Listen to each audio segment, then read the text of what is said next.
So that wasn't, you didn't start out wanting to start a business. You wanted to start just something that was interesting to you that you thought humanity needed.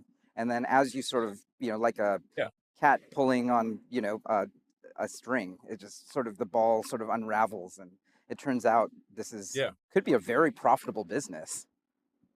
I mean, it is now, but um, there there've been no prior example of really a rocket startup succeeding. There've been various attempts to do commercial rocket companies, and they'd all failed. So, again, with SpaceX, starting SpaceX was really from the standpoint of like I think there's like a less than 10% chance of being successful, maybe 1%. I don't know. But if a startup doesn't do something to advance rocket technology, it's definitely not coming from the big defense contractors because they just impedance match to the government, and the government just wants to do very conventional things. So it's either coming from a startup or it's not happening at all. So like a small chance of success is better than no chance of success. And so that yeah, so that SpaceX uh, yeah, I started that in mid 2002, expecting to fail. Like I said, probably 90% chance of failing. And even like when recruiting people, I didn't like try to, make out that it would probably, I said, we're probably going to die.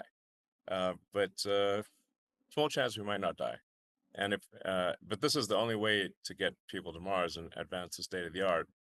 And, um, and then I ended up being chief engineer of the rocket, not because I wanted to, but because I couldn't hire anyone who was good.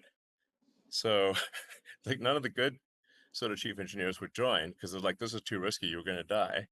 And so then I ended up being chief engineer of the rocket. And, the first three flights did fail. So it's a bit of a learning exercise there.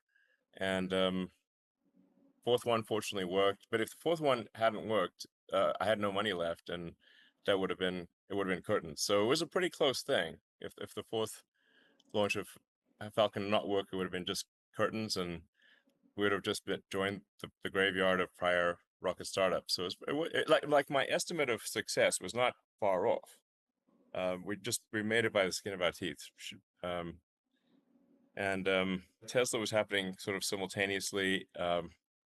Like 2008 was a rough year because at mid 2008, or called summer 2008, um, the third the third launch of SpaceX had failed, a third failure in a row.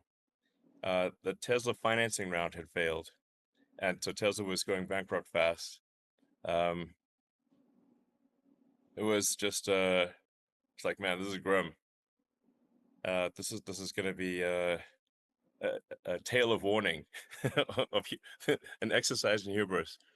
Probably Um, throughout that period, a lot of people were saying, Elon is a software guy. Why oh is he yeah, no, working like on hardware? Why would, you yeah, why totally would he choose to you work on this, right? 100%. So you can look at the like the because it's still the press of that time is still online. You can just search it, and they kept calling me internet guy. Um, so like internet guy, aka fool, is attempting to build a rocket company. Um, so you know, that we got ridiculed quite a lot. Um, and it does sound pretty absurd. Like internet guy starts rocket company doesn't sound like a recipe for success, frankly. So I didn't hold it against them.